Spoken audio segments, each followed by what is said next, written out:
Well, hello everyone, it is that Weems guy, and we are here for an episode 5 weeks in a row. That's amazing. 5 weeks in a row now, and the numbers have shot right back up. So there is something to this. If you actually produce episodes on a weekly basis, like you're supposed to, the audience actually tunes in. When you're sporadic, like every few weeks, and no rhyme or reason to it, they tend to not tune in. So maybe there's a lesson in that. Who knows? Who knows? Joining me tonight are Brian Hill. Brian, introduce yourself. Hey, I'm Brian Hill. I'm a national instructor, travels around teaching, long background in martial arts, law enforcement, and I'm kind of the coaching side guy who works on a bit of the neuroscience of this and how to get people to perform better and do the best. And we're going to be working on some really great ideas on how to improve people in shooting rifles. Okay. And Adam Winch. So, uh, been teaching the firearm stuff for about 10, 11 years now. Before that, police officer, military, SWAT, yada, yada. And then started my own training company as a cop part-time and eventually grew it into a full-time thing. And kind of like Brian, travel around the country a bit, teaching all over the place. And like him, we're just trying to find different ways to make people better. And usually I find it's because people know they've been taught how to do things, but they've never been taught or oftentimes not taught the why. Once they learn the why, right? How the body interacts with it, why the body does certain things. Once you get the why behind it, the how becomes a lot easier. And then oftentimes they're able to modify it to themselves. So I spend a lot of my time helping them learn the why behind how they're doing things. And then suddenly on their own, they get a lot better. It's almost like that's one of the six principles of adult learning. Mm. True. Who knew? Who knew? Um, I'm sorry, there's an angry beagle in the background you may be hearing. She has something that somebody's trying to get it away from her. She's not happy at all. Um, so this summer I had a chance to visit the municipality where Adam was once a peace officer. And I arrived a little early and was Mhm. riding around, and I came back to the conference hotel, and I'm talking to some of the people who were not ever in law enforcement. Like, this would be a fun place to push Oh, around a patrol car. it was a That blast. Yeah, we would get New York guys and girls, right? LA, we get Chicago cops, whatever, New Orleans, that would come out to us thinking they're coming to a sleepy one-horse town. And they found out really quickly they were as busy or busier than they were downtown LA, oh right? yeah. Downtown New York. And I mean, it was almost just as violent, but I mean, it was insane how busy we were. It was a fast town. It was a very fast town. Because I'm looking around, let's see, 9,000 college students um, on an interstate, a retirement destination, Yep. an outdoor adventure destination in both summer and winter. Uh, dare say a significant meth problem. Well, and it was And the number six place in the nation for homeless people to go to, yeah, right? They even yeah. have websites that get dedicated to it. So we had all the problems that came from There was lots of mental health issues roaming about. that. And I was like, wow, this would be a wild place to push around a patrol Oh yeah. car. Oh And yeah. sure enough, I rode around then a little while later that evening. I went back out. I said, I just got to go see what's going on. And I saw Oh, calls for service taking yeah. place and everything. And it's like, yeah, this would be a fun place to do this. Busy, busy town. Busy Yeah. town. I've been I, in more fights and foot chases and you name it there than I can even remember. I bet there weren't many slow, uneventful shifts. If it was really, really cold, and in that area of Colorado, it actually didn't get cold very often. Right. Yeah. Um, it was a cool place though. Oh yeah. Cool place. I got an excellent brisket sandwich served to me in a barbecue from a barbecue joint that was in a Connex behind a car wash. Be careful. It was fantastic. Absolutely fantastic. And I was on my map on my phone looking for stuff, and this came up really highly rated. And I almost couldn't find it. And then I saw like a marquee sign about something else that tipped it off. Like, hey, there's something else back there. And I drove around behind the car wash and like, there's the barbecue joint, and it was pretty good. Well, if you ever get Adam, back to the area, just know we grow some of the best weed in America. We make some of the best meth in the country. So that's where you can get it. Uh, if you're anywhere in America, you could call Lee and ask him where to eat. I guarantee he can tell you. It's true. I do have a gift in that You area. do. I do have a gift. All right. Um, these two guys and two others are going to be part of an event called the Rifle Renaissance. It's going to be held in North Georgia. And Brian will have to give you dates and stuff when he talks about the event here in a second. Um, upcoming. And so we're just here tonight to try to get the word out about this event. So, Brian, tell everybody about the Rifle Renaissance. Well, this is an idea that came about because when I originally came into the industry, rifle classes were really the big deal. Mhm. The company I was working for, that was 70, 80% of the business. In the last 5 or 6 years, we've seen a real decline in people teaching anything with a rifle, really. I know Adam does a good job with it, and they have a precision rifle course too that they work through, but you just don't see it to the same thing.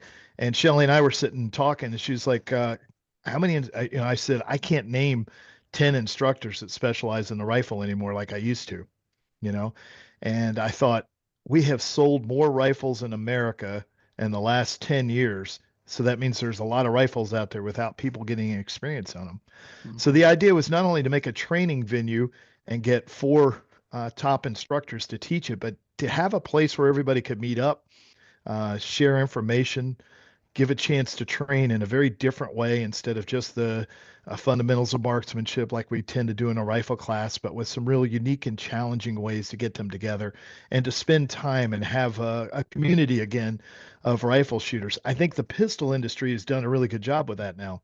Um, and of course, if you're a traveling trainer, you see a lot of the same people in different conferences and different classes. And I'd love to see the same thing with the rifle where we spend time with it and people could really do it. I think it's essential too for us to be generalist and not specialist. You know, the chances of us having to use a rifle I know are slim, but if you ever did, you'd want to know everything you could about it. And much to your chagrin, Lee, the AR is our platform of choice right now. So I, sorry, brother. David Cagle loves to tell me that I'm like the Quigley of ARs. I know how to use them, but I just don't have a use for them. Which is funny because when I go shoot hogs, oftentimes I will take an AR. But Mhm. then, if I'm going to a fight, I want my lever gun. But it's so, so is this going to be at Cahutta Pines or is this at Georgia Mountain? Yeah, yeah, we're going to be at Pickens this time. Oh, Pickens. Pickens Okay. County Source. One of the problems we found right away was it's harder to hold a rifle event. Yes, it is. It's very difficult with ranges between the noise, which got my range shut down, and the erosion to berms. And we're talking about 60 shooters possibly overall.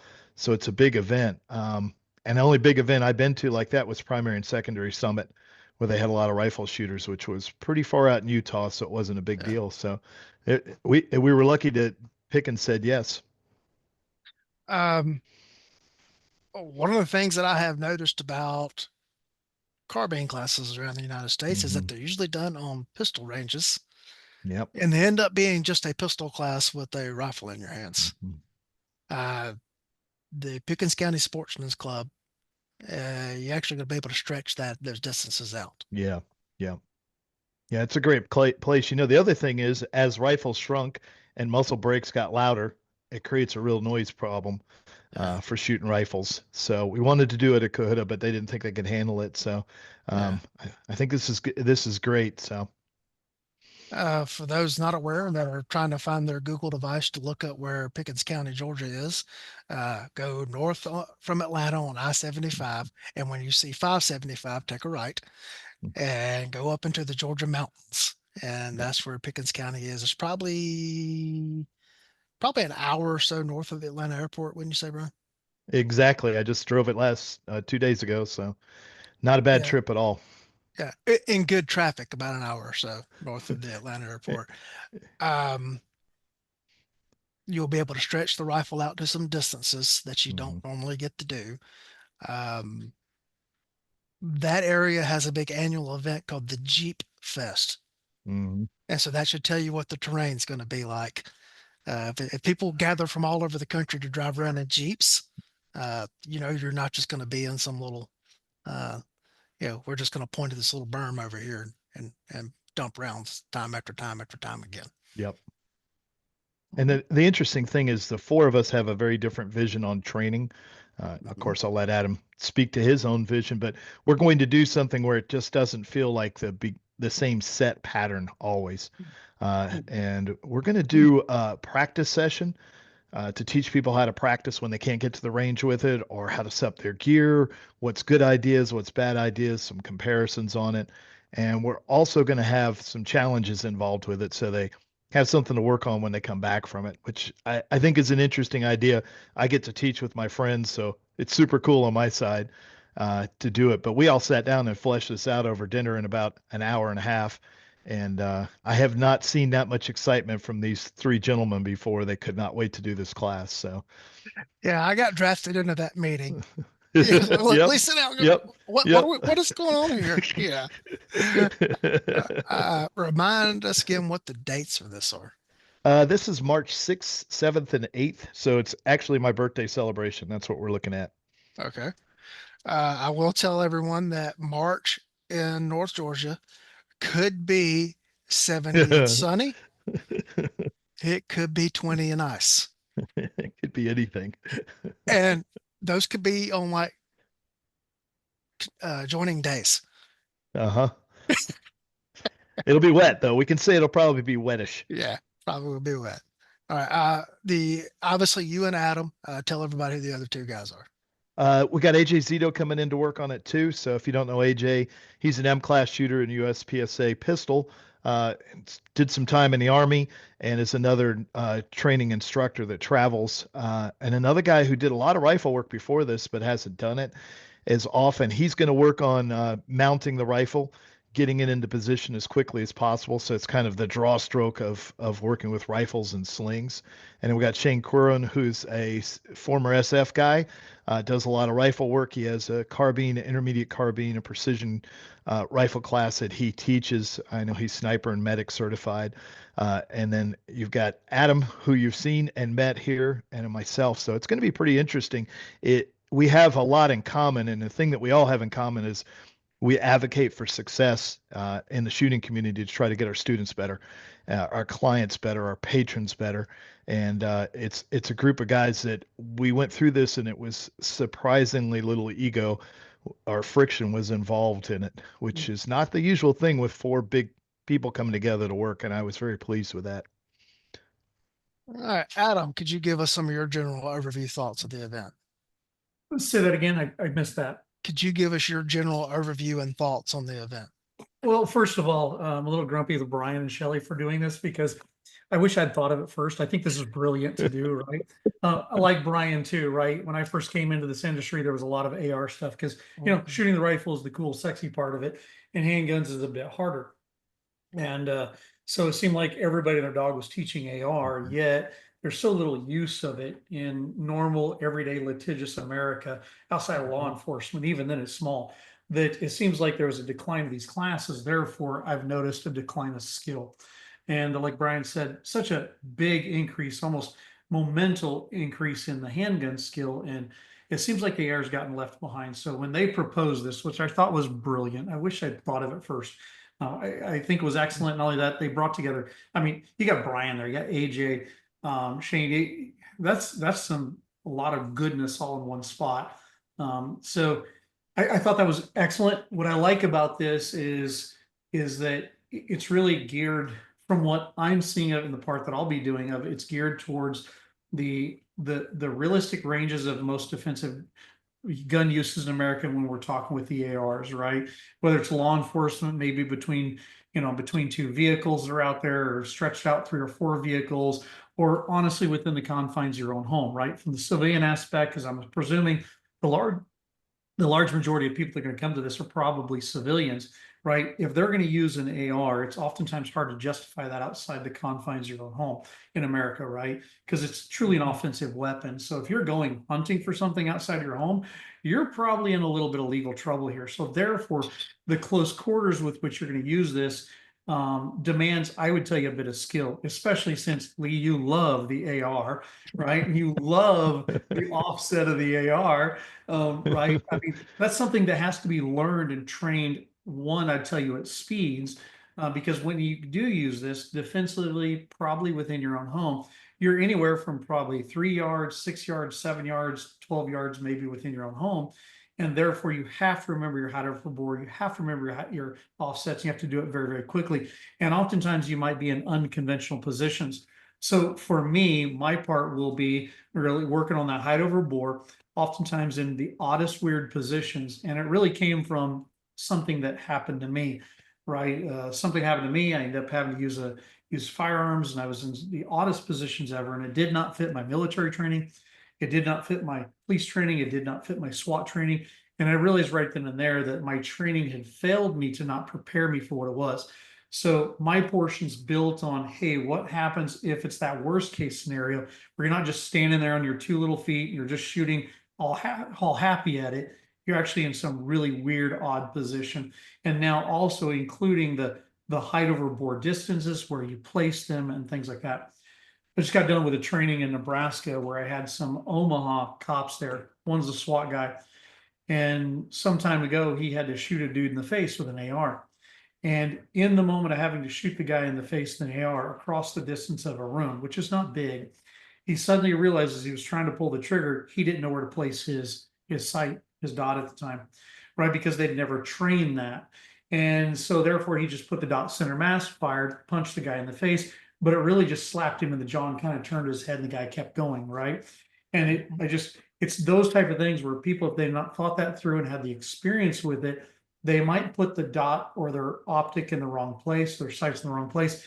And now, like with this cop experience, these people keep fighting and doing bad things, right? It's all about closing down the distance or the time within a fight. So therefore, bullet placement is an issue. And let's train people to do it the speeds with which happen when you're scared, but yet you can be highly accurate and stop that fight sooner, even if you're in a weird position.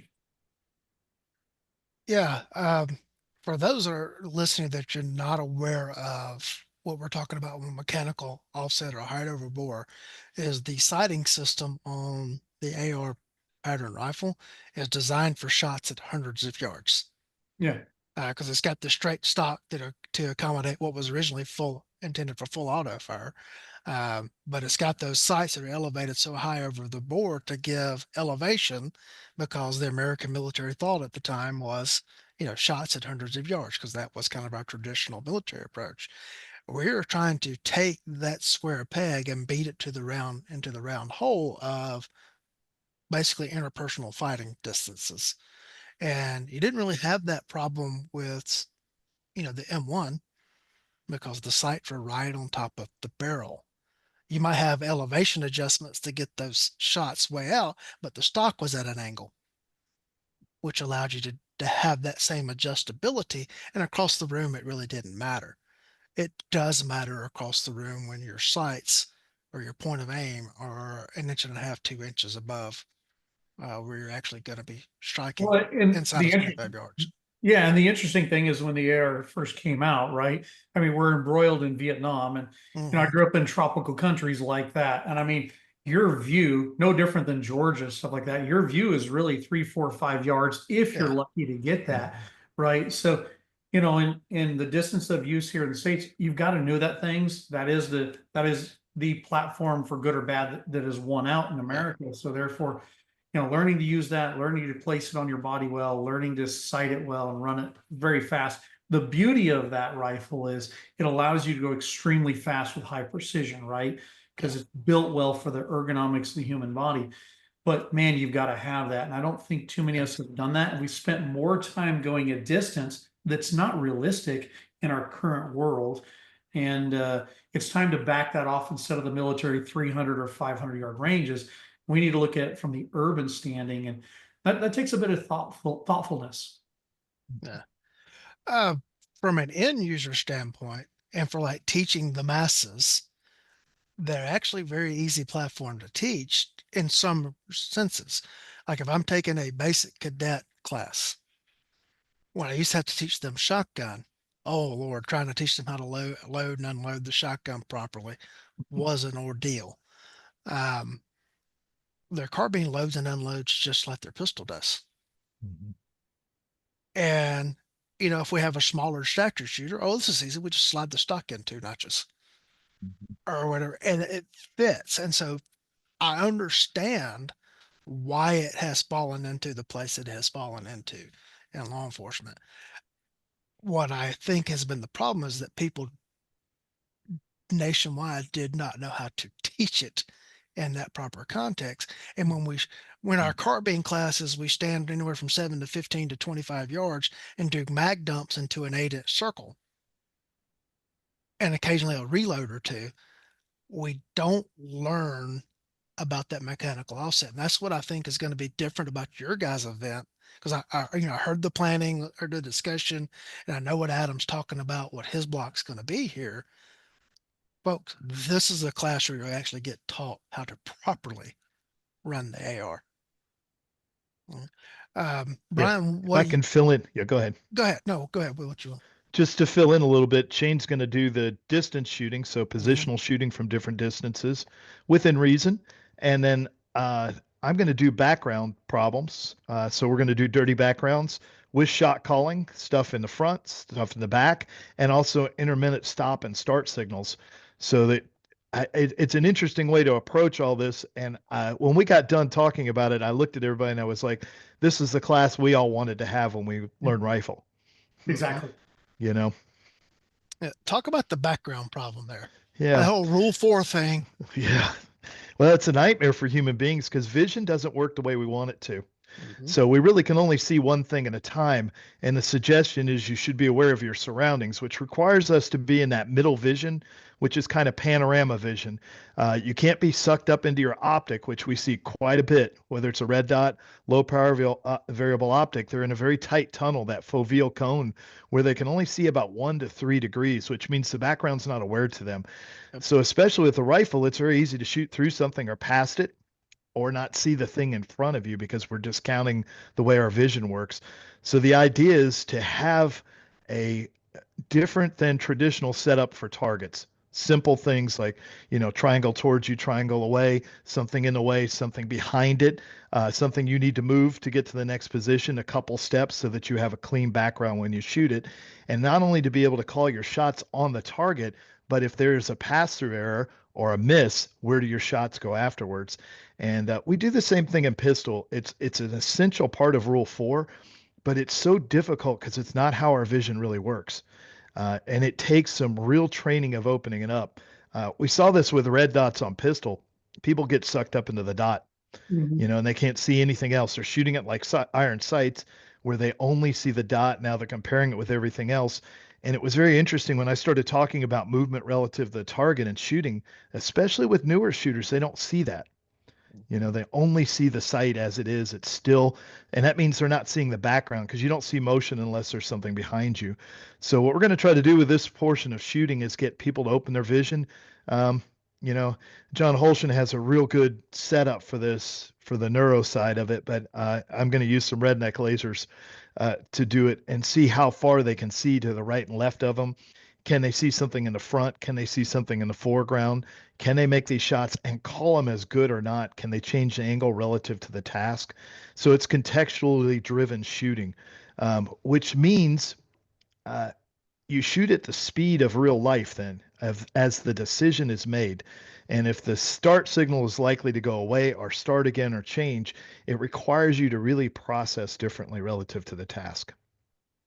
Yeah.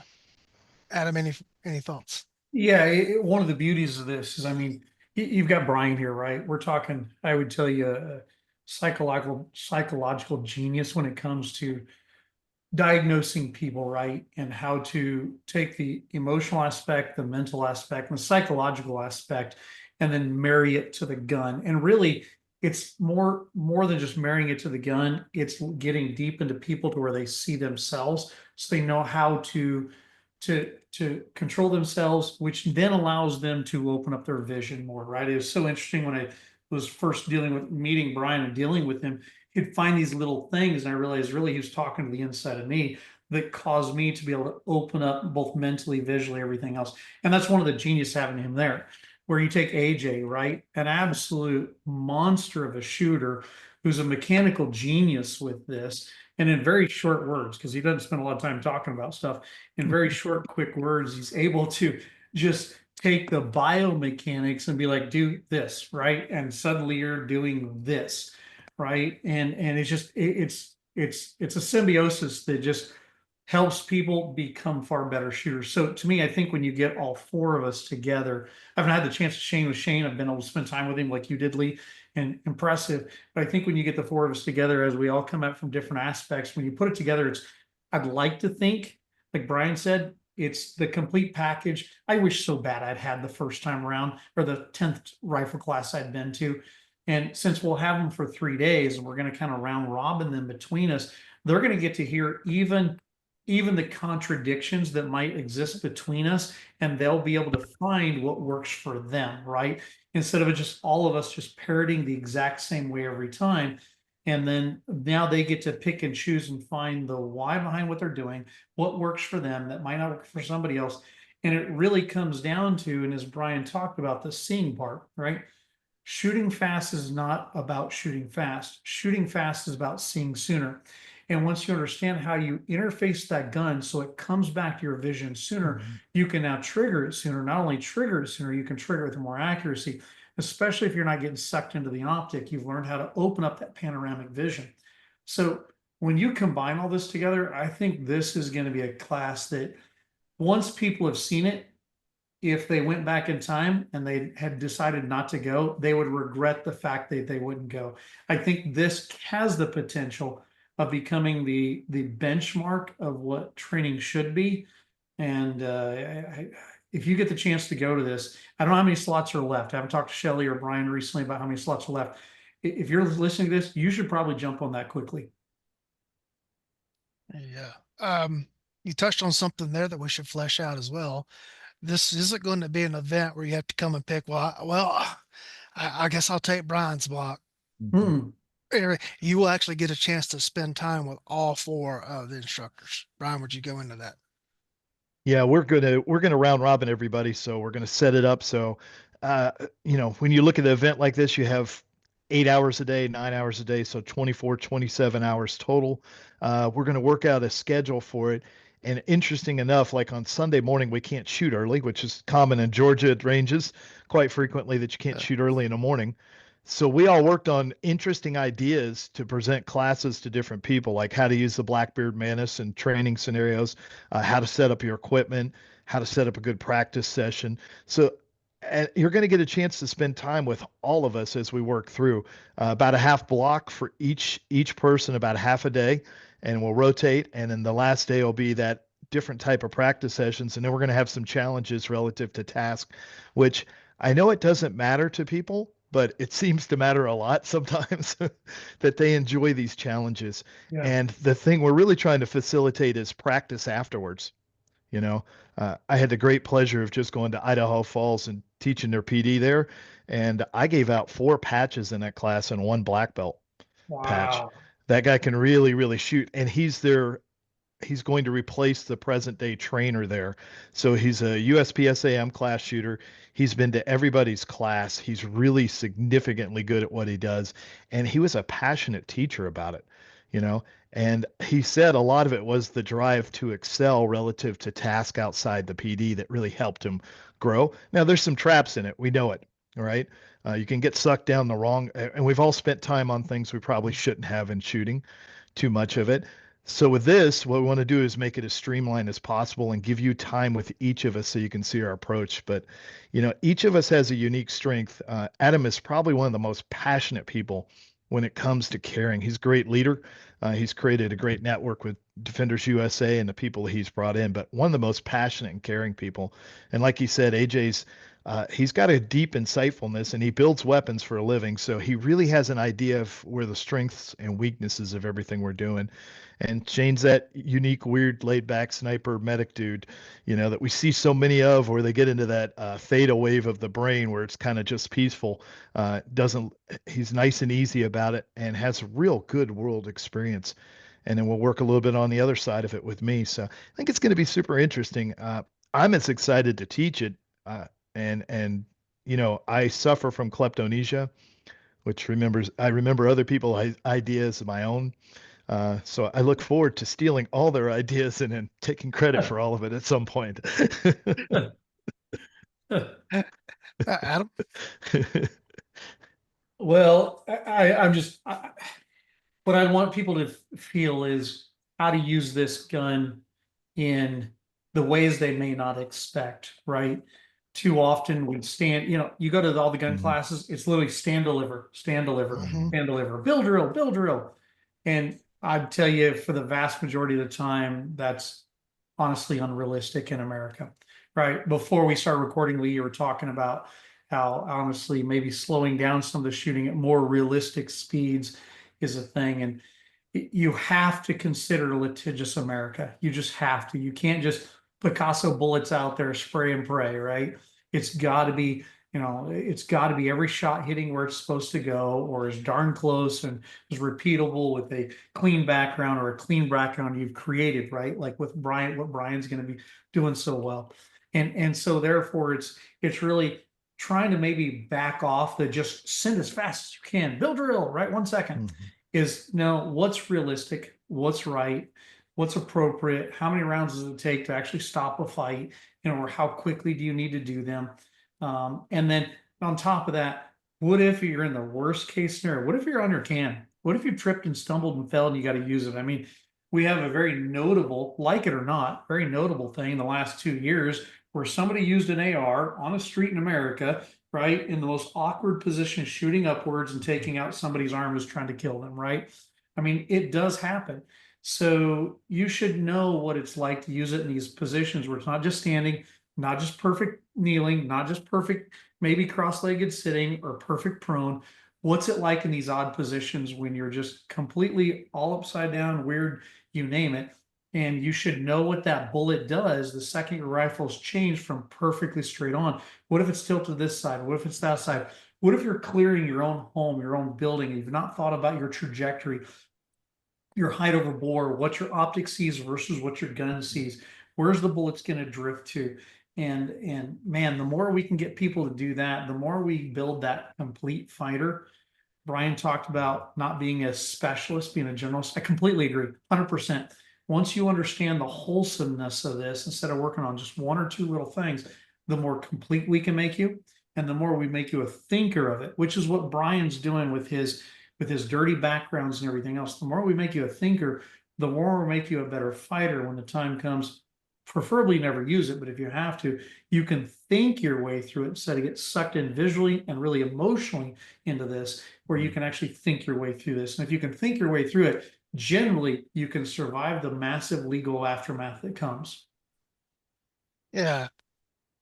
You brought up the bill drill, and I did a session on that this past year's TACCon, which the title of it was "Drills More Relevant Than the Bill Drill?" question mark, because I was asking a question. I wasn't trying to say there are all these things. Yeah, come do the, and then you decide for yourself.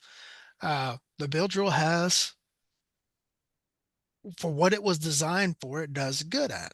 Yes. Once you get out of that, Mhm.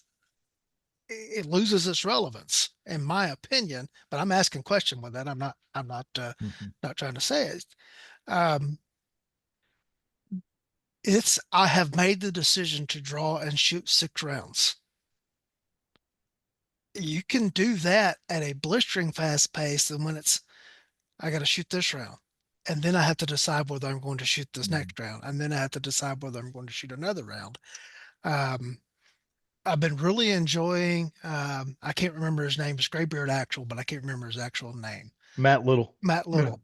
He recently started a podcast, and he's brought up several times in episodes lately about how they sprung a bill drill as a stage in a USPSA match, and like all of these world famous shooters were going, and none of them shot the sub 2 second bill drill in the match because they were trying to moderate to make sure they got all alpha hits. It's one thing when there's no consequences. Mhm. to the decision. So another thing, when the decision does have consequences, um, any thoughts in general on that, Brian? So if I can take this real quick, Sure. one of my good buddies, he had to bill drill a dude. And when I say bill drill, it wasn't 6 shots, it was 11. And 10 found the mark, right? They found right, and it was Yeah. all face shots. It had to be Yeah. just the way it was. Yeah. And I'll tell you, there is a time and a place to be able to run a gun very, very Hmm. well, very, very, very quickly, right? And having ridiculous splits of 0.18, 0.2, 0.16. Hmm. Shucks, I had a cop this just Monday that he's ripping out 0.13s and 0.14s consistently, right? It's a skill. It shows a high level Yeah. of skill. It shows a high level of, I'd tell you, um, uh, really having great indexing and then being able to have good vision, right? How you're using this, all that. Yeah. But realistically, it's not a common thing, but I think it's a skill that it's something to work for.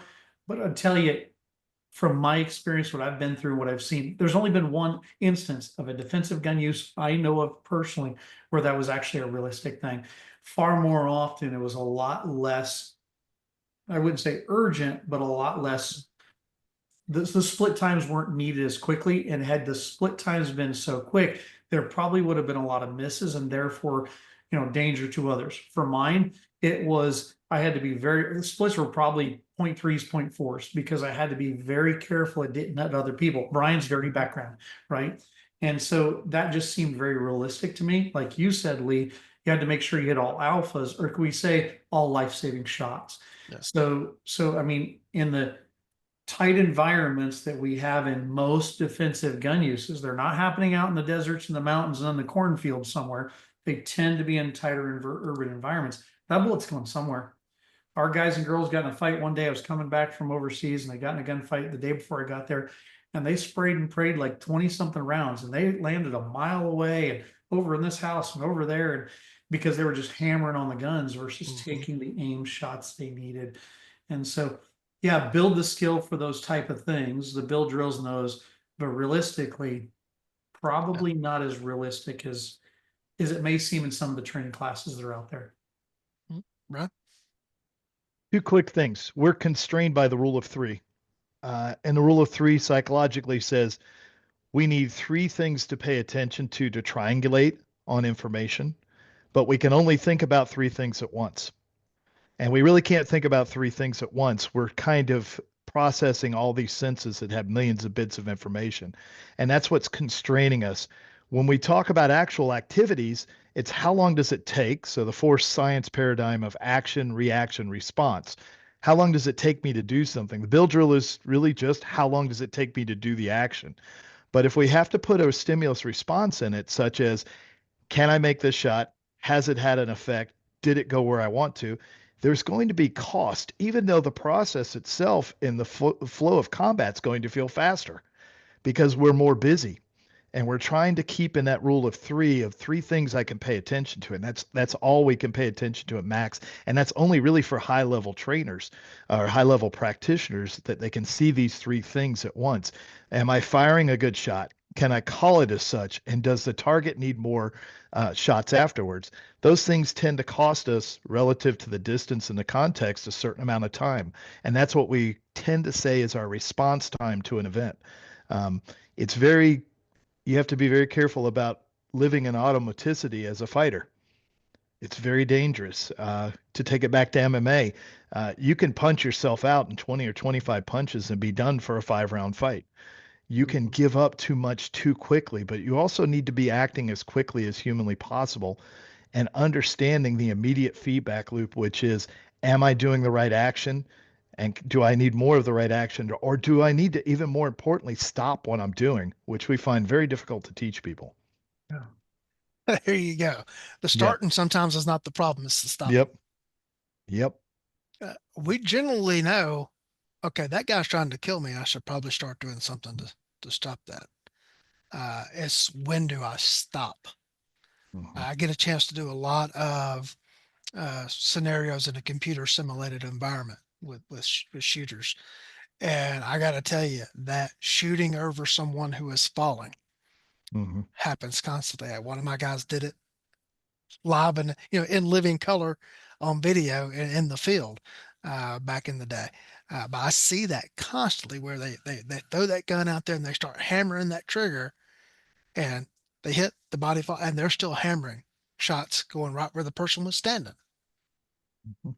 And that they have to be able to stop that action. Well, as Adam's been saying numerous times, those rounds are going somewhere, and that's where the litigation starts. That's where, and it's not so much we talk about the litigation. What if somebody's child is downrange of that? Yeah. What if Yeah. your child is downrange of that? Yep. Yeah. I mean, in the police world, we're seeing them become more and more careful in vehicle pursuits, right? Why? Because what if it's your kid that some cop runs over being too urgent going to the Yeah, scene, right? Or too urgent chasing after people. Same thing in the rifle world. I like the idea of every shot I fire, do I need to stop now? Do I need to stop now? Do I need to Mhm. stop now? That slows you down because it becomes thoughtful. And I mean, the rifle renaissance, the rifle is right there in the name. It's an offensive weapon. Therefore, this is more of a warrior's course than a defensive course, right? The defensive course I look as a handgun course. That's a defensive tool you carry around, generally concealed, or maybe as a cop, it's on your hip. But if you grab the rifle, it's because you think somebody kicked in your door, or maybe somebody's the church next door while you're sitting there barefoot watching TV, right? And you've got to run Mhm. out barefoot to your truck to chase somebody down to stop evil, right? It's truly an offensive weapon. And if it's an offensive weapon, you need to be, not just for the litigious side of things, but you need to be for the safety of everybody surrounding there. And then for your own later aftermath, you need to be thoughtful.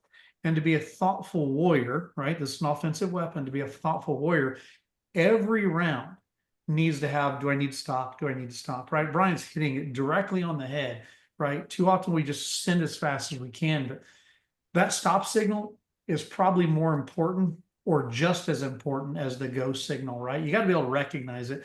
Every animal is going to fight and we're going to fight, right? But when it comes time to stop, the hard part is there, and that becomes a thoughtful processing. And the better the warrior really is, because the better the thinker they are. And I'd rather build thinkers than I would build shooters, right? Because if I can build shooters that or build thinkers, they'll be very good shooters. But if we just build shooters, they may not be good thinkers. right. And you have to be a good thinker. Oh yeah, absolutely. Um, while I'm well known for obviously because Brian started off the show, we know you don't like these, Lee. It's not that I don't like them; it's that I see the problem, and I think your guys' Mhm. event's going to address the problems that I see with this particular platform. Uh, I do advocate when I'm teaching my rookies and on back when I was over the sheriff's office, everything. I was adamant of if you are legally justified to pull a pistol from your holster, you are legally justified to have a rifle in your hands. And I would preach to our guys, look, if you're getting out of the car and your brain is telling you, I need a gun, take a real gun. Uh, Pistols are pretty ineffective. Mhm. Rifles with rifle ammunition in them, not PCCs, are considerably more effective. And that's why I would advocate for their use in that we are more likely to be able to stop a fight now with this. From a cop standpoint, I can say we can also prevent fights with them. Because there's something about when the Mhm. cop steps out and they got that AR rifle, people just don't challenge that they would fight it out with the pistols. I've seen it happen. Yeah, and everything. Adam, any Mhm. thoughts on that? Oh, when I came back from overseas, right? I was a cop. I got deployed because I was a reservist at the time. I got deployed, Mhm. went overseas for, I don't know what it was, 13 months or whatever. When I came back and had to go back to just a handgun, I honestly, I felt naked, right? Mhm. I felt underpowered. It felt like a pop gun on my hip. Um, and then when our PD finally started issuing rifles and started stepping out on calls to me, every time, if I could, if it felt like it needed or barely had the hint of a rifle, I grabbed it every time, right? I have set by my bed, I've got Mhm. my home defense rifle that's sitting there. And if something goes bump in the middle of the night, that rifle's going with me far faster than that handgun is. It just is, right? Considerations of ballistics and walls, and we have little boys in the house and things like that. But I mean, a much better tool. You have, if you do it right, you got 5 points of contact on a rifle instead of just four, right? And I mean, it's so much faster, it's so much more accurate. There's so much more you can do with that, I think, and it takes far less skill in my mind to build that skill than it does to become very, very good at the handgun. It takes a lot more time investment, energy investment to get there. So to me, if you can grab that rifle every time, and I mean, it's a fight stopper almost every day. It seems like the people I saw that got shot with rifles, they quit pretty quick. They got shot with handguns, they tended to keep going. I think one of the fallacies I see in most cop trainings is just saw it this last weekend is they kept shooting center mass, this big honking silhouette, which means the bullets are tending to hit down at the lower thoracic cavity, right? And think about this.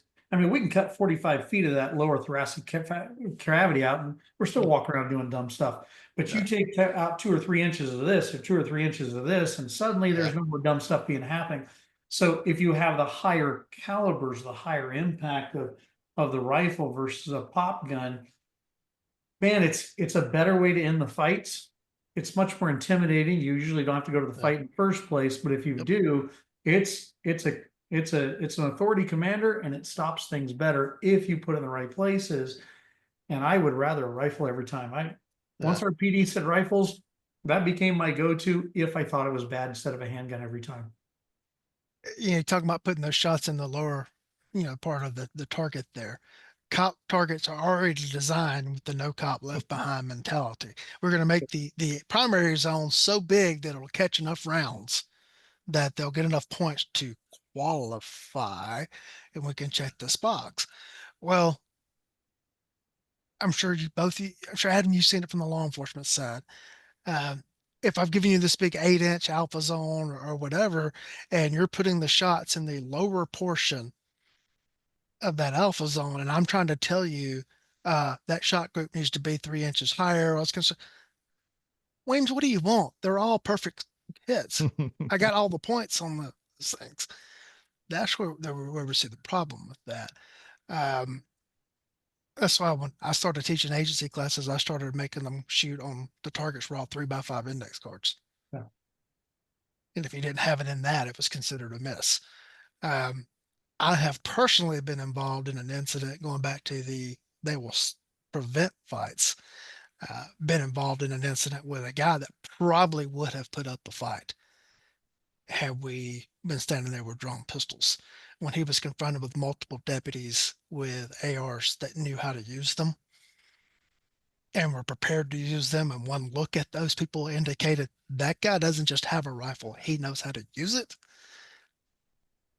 He decided he wasn't going to fight, and he gave up very, very, very quickly.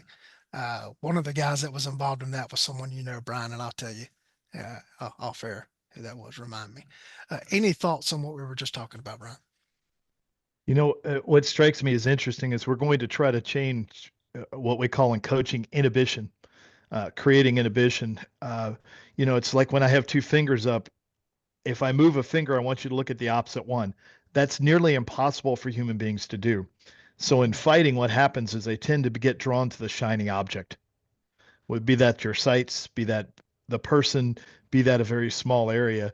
And what we're going to try to develop with these courses is the ability to inhibit the most primitive system that often leads us to making grave errors because it was simply a fight, flight, or freeze response. It's sort of bloodlust by its heart. Things we want people to do is in our class shoot too quickly so they can feel what out of control feels like.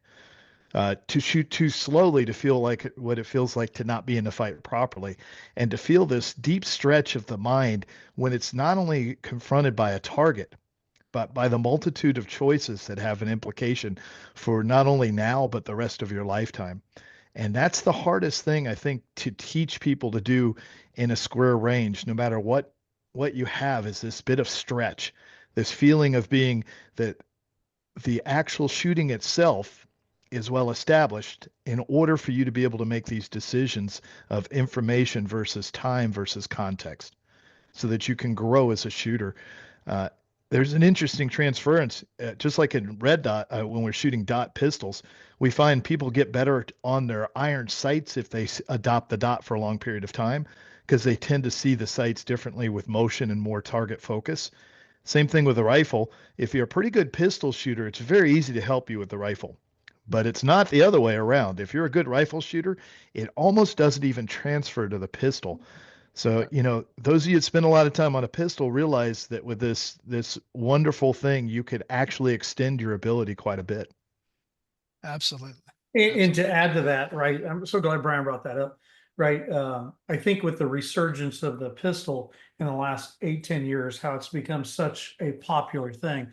I'm betting the vast majority of people that are going to come to this already know who the four of us are, probably Mhm. follow Brian, AJ very, very deeply, right?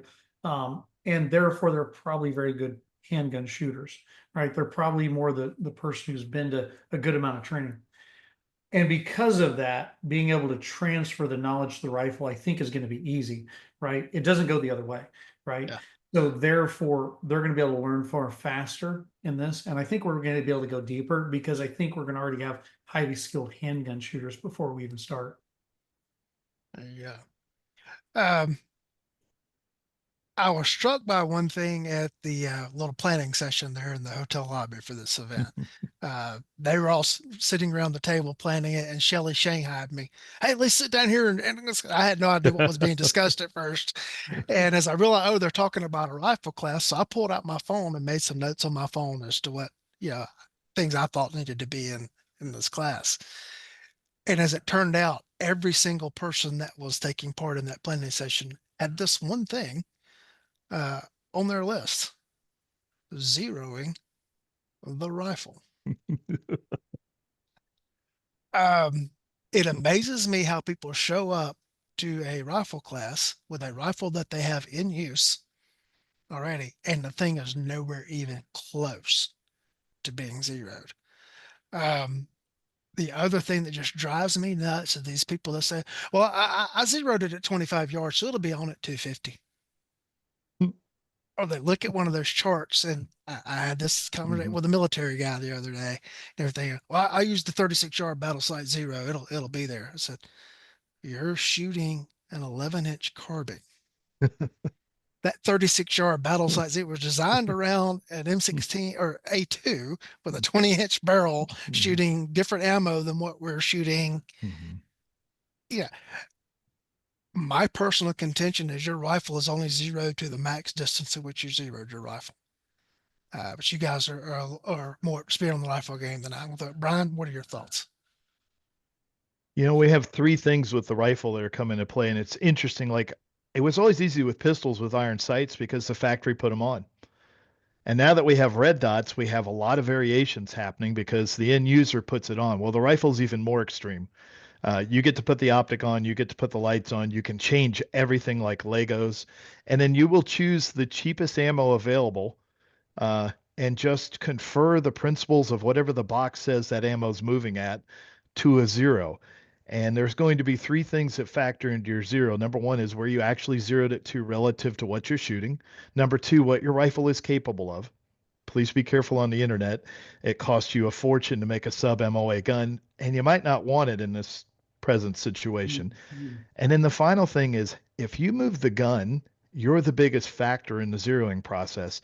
So we've got to get to the point where you can actually shoot well enough to know if the rifle's zeroed. Mhm. It's the same thing with pistols and optics. It's been a real struggle competent enough to shoot a zero and understand that it's just simply the suggestion of the barrel tilting relative to gravity and how fast that bullet's moving and how much it's interacting with the wind as it goes along. And it can be quite different. And then I know Adam and I really experienced TSA re-zeroing our optics quite a bit, you know, with their suggested motion of it, and then changing environments. All these things really matter. We're hoping to get people through this, how to make good, simple decisions instead of buying the best thing sometimes may not be the best for you, much like 1911's 2011's. It's an expert's weapon, you know. So low power variable optics can be a great blessing, but they also can be a great curse. Like Adam's going to put you in weird places to shoot. Eye relief becomes a significant thing. Parallax becomes a problem with some of these. Uh, I know Shane's favorite comment is about using a magnifier with a red dot. Did you zero it with the magnifier and the red dot? Did you zero it with the red dot only? How does it affect everything? So we're going to have a lot of things to source through, and everybody who teaches rifle class, this is usually the first half day of instruction, is trying to get to it.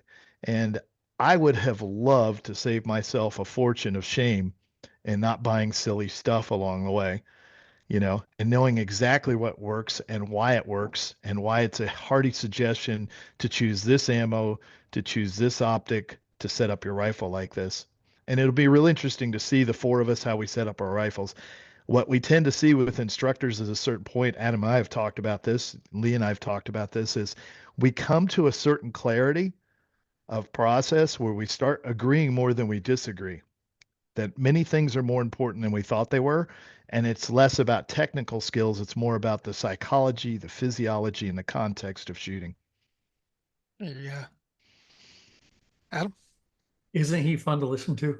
Yeah. I don't know if what he says is actually true, but it sounds so good when he Oh, says it's it. Good, That doesn't it? It's true. That's the cool thing. It's It'll hold true. up in court. I can't remember. I can't spell all the words he uses enough to look them up to see if they're correct. Killing me. Well, one of the neat things about this is AJ is going to go into what do you set up? What do you actually do? How do you what kind of gear should you get? I mean, so often I've gone to rifle classes and I sit there and I look at all the instructor stuff and it looks so cool. And I'm sitting there going, okay, why did he do this? Why did he do that? Why did she do this?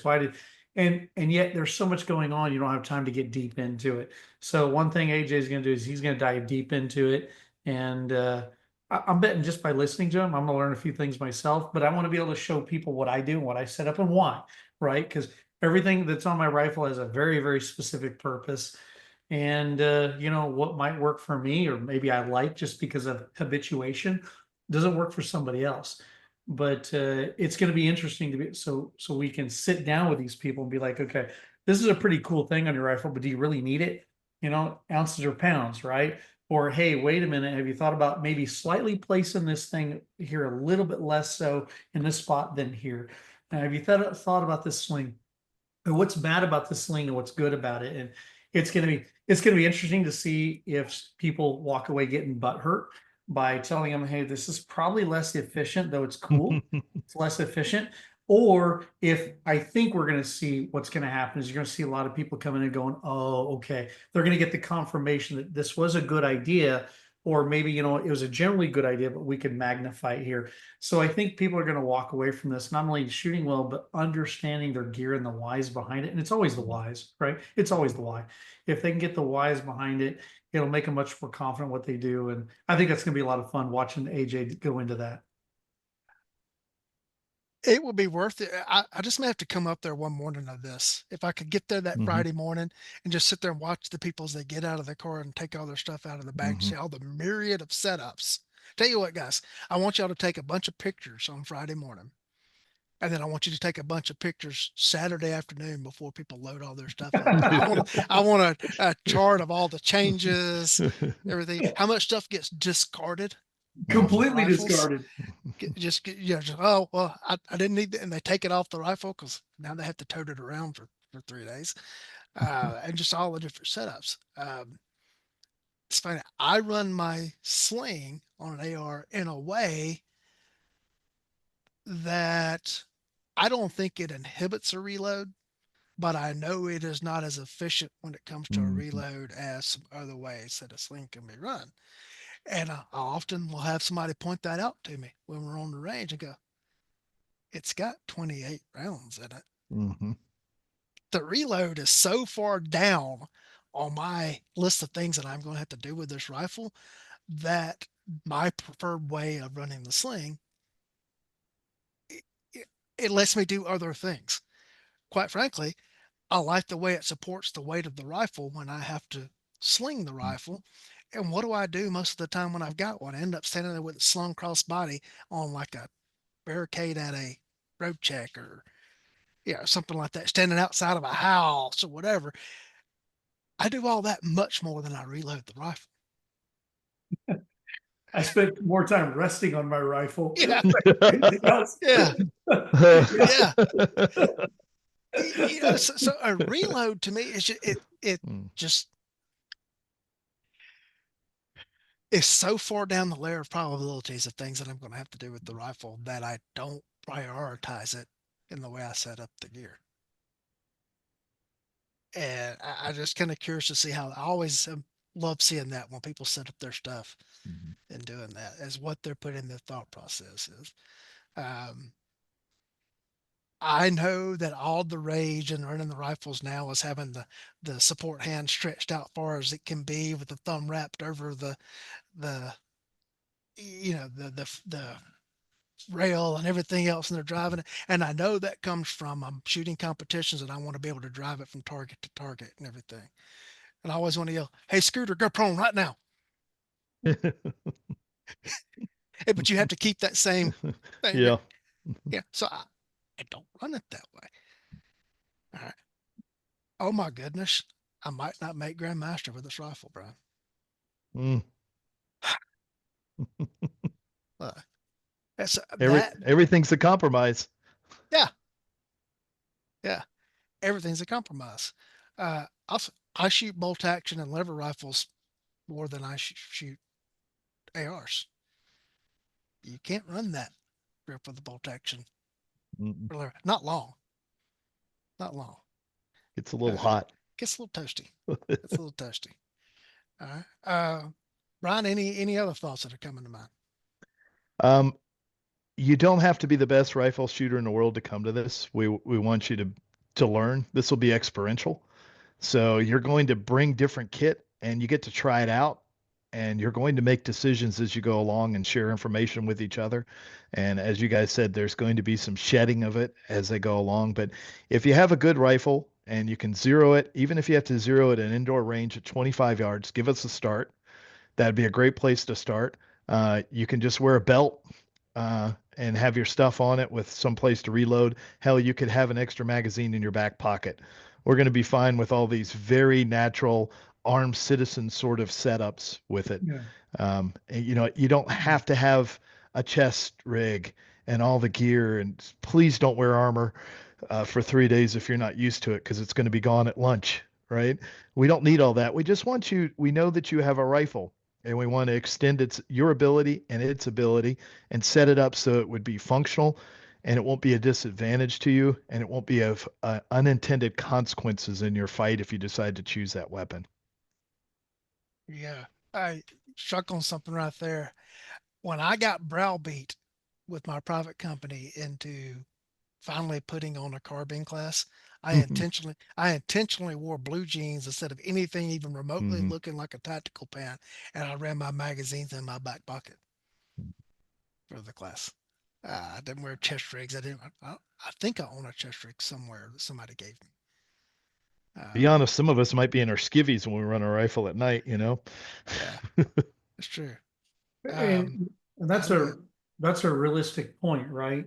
I too am hoping people don't show up with all the LBVs, the chest rigs, the body armor, all that stuff. Because again, you're going back to realistic United States of America. Unless Broken Arrow happens or Hurricane Katrina happens, you're probably Mhm. not stepping out to just defend your neighborhood, your enclave area. You're probably, unless you're shooting coyotes, you're out in Montana or something like that, Mhm. you're probably trying to defend within the four walls of your own home. Probably, right? So if you've done that, as Brian said, you're probably jumping out of bed in your skivvies, right? Or maybe you've just got your jogging shorts on or whatever else you do, and you're probably, if you even have a spare mag, gonna throw it in your back pocket somewhere. I'd rather people show up like that, right? This is not a handgun class. They don't need to show up in all their battle rattle with their battle belt and all the other stuff, right? It's just show up the way you would normally. Maybe have a magazine pouch and a dump pouch just to dump stuff off, or really to pull Snickers out of, right? But just be ready to use it the way you would realistically, and in that way you can learn it. You can learn this rifle in more the context of where your life will really be, versus coming in. feeling like meal team six, right? And I would rather just use it. I'd rather just use it the way you would within the home Mhm. and around maybe your garage, your cars, or whatever else, because that's realistic. Now, if you got your LE guys, your LE girls, you Mhm. got your mill guys who are coming in, and they might looking at this because they're getting ready to deploy to whatever stands going on now, right? Or they're deploying on the streets of America for their daily shift.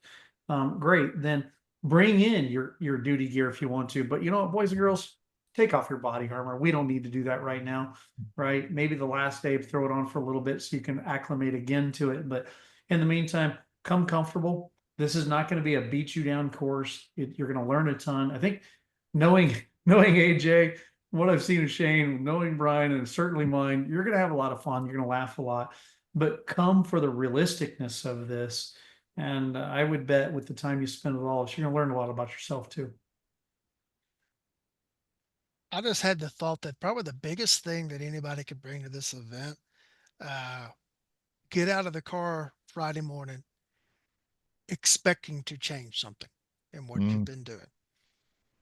Uh, if you get out of the car that you've shown up to, I've come here to prove that the way I've done this is right. You're probably going to have a hard weekend. If you get out of the car, I came out of here to I came to this event to learn what I need to fix, or I want to find a better way of doing what I'm doing. That's going to be a big contributing factor to the event, I think. Isn't it interesting how learners are always humble people? Mhm. It's the self-involved. I hate to say that word arrogant because that's a bit of a strong word, but those who aren't humble tend not to learn well, right? And I would tell you, come in ready to fail, right? Fail forward, right? I mean, the best learning usually comes through failure. So find your failure points in this, and believe me, we'll find them. And you'll be able to start correcting. And once you understand the why behind the failure point, you'll get better and better. And it'd be by multiplication factors more than just doing the thing until you become good at it.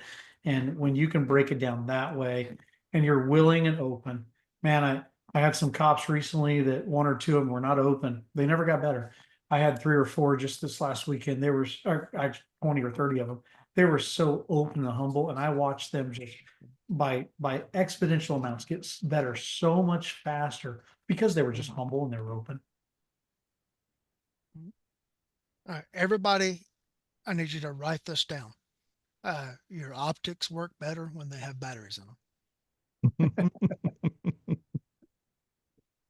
So fresh batteries that actually work and the correct batteries. So make sure you bring lots of batteries for your optic. I was teaching a class here recently, and the student was like, "Ah, I don't see a dot in mine. What's going on?" And everybody's over there trying to. Finally, I just walked over and unscrewed the battery cap, thinking dead battery. There was no battery in the optic No cap battery. whatsoever. Like, that's probably a problem right there. Everything. Thankfully, we were close to a lunch break, and the student was able to Mhm. run to a store and get a battery. Wasn't the correct size battery for the optic. We had to do a little shimming and stuff and got it going, but it got the student through the rest of that day of class, and then they went afterwards and bought some more. But yeah, I would suggest that you make sure all your equipment is in good working order and all that kind of stuff to get maximum benefit for the training thing. But I dare say your rifle might not be set up by Sunday afternoon the way you get out of the car Friday morning. Um, Brian, anything we didn't talk about the event you would like to make sure gets shared? No, that was a good discussion, actually. I really enjoyed it. And I think, you know, there's not one of us here who hasn't changed our process or methodology somewhere along the way, Right. and that's what's happening. There's an evolution happening now with available rifles to shoot, especially with the ability, short barrel rifles have changed the world for better and worse. And people need to understand what the suggestion of these rifles is useful and how to do it. Yeah, one guy called me and he was like, "Hey man, can I shoot 300 blackout?" I was like, "It's going to be expensive, bro. You know, it's a shooting class. You don't have to shoot your ammo." He's like, "Oh, I want to do it the same way." So I think it'll be interesting to watch how people change and evolve during this. And I know all of us want to give them an environment where they can feel free to experiment a little bit, explore and speculate, and grow with this a little bit, and hopefully make good decisions in the moment. Adam? Looking forward to it. I think that with this being in the hands of Brian and Shelley, it's going to be a very experimental and experiential process. And you're sitting in the hands of a master trainer with Brian, and the rest of us kind of tag along pretty well with him. But Not true. I think it's going to be an excellent thing, and I'm so glad to see this is finally the comeback. It seems like of the rifle. This will be the beginning of it, and I, I just my gut is that possibly there's more that's coming for us here in the U.S. That in time the Mhm. rifle is going to become more and more important, Mhm. and I'd like to see our gun grout, who's become generally good with a handgun, now begin to raise that same ability with a rifle, because I hope that day never comes, but we may need that. Brian, anything that you would like to share not related to this event? Anything going on with the complete combatant or anything else you got going? Or I'm just general traveling a lot. thoughts? Yep, Or I'm just general traveling a lot. thoughts? Yeah, I think they should come to your class, the cognitive conclave that's coming up. I think that would be very helpful for them to do that. I'm planning to come myself, so I'm going cool. to get signed up for that. I got that weekend off, so I can come to that, and that's you and John Holshin and some other John Hearn. I've never heard Ah, of him. yeah, And Gal House is yep. teaching that, so that should be super interesting. And remember this, always look for the training opportunities of something different, something unique, because the saying is, Jack of all trades, master of none, but that's the incomplete saying. It says the final saying is often better than one. The object is we need as vast a schema and experience level as we can get, a lens to look through, so we can get better at difficult things. And I've seen people work on their rifle and have breakthrough on their pistol shooting immediately afterwards because it's different. And novelty and complexity is the key to training, and that's what cements learning. Adam? Completely agree. Completely agree. Um, uh, I've not heard of your cognitive conclave coming up. I'll have to look that up. I'd be interested if I'm free. I'll be training kind of all over the country, almost literally from West Coast almost to the East Coast here for the next 4 or 5 months. So, when it comes to something I do, I want to tell you one of my signature classes, the fighting handgun concepts. I don't know of right now of any other course that's like it in the country. It's literally based on things that have happened to me and that I've seen happen over and over, victims of crime. So if you get a chance, come to that. There's others. We do a lot of others, but that would be a good one to come to if you can. But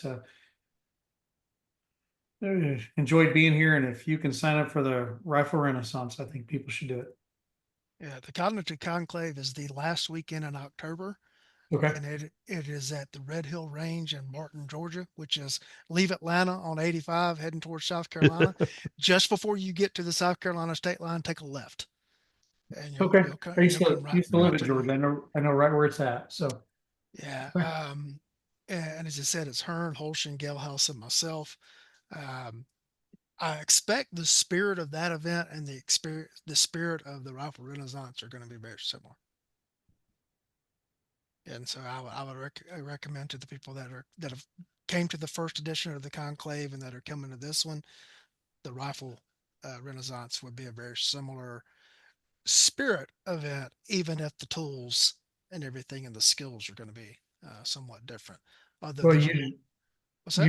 you just sold it to me, and with Brian there, that's icing on the cake. So let me see if I can get to it.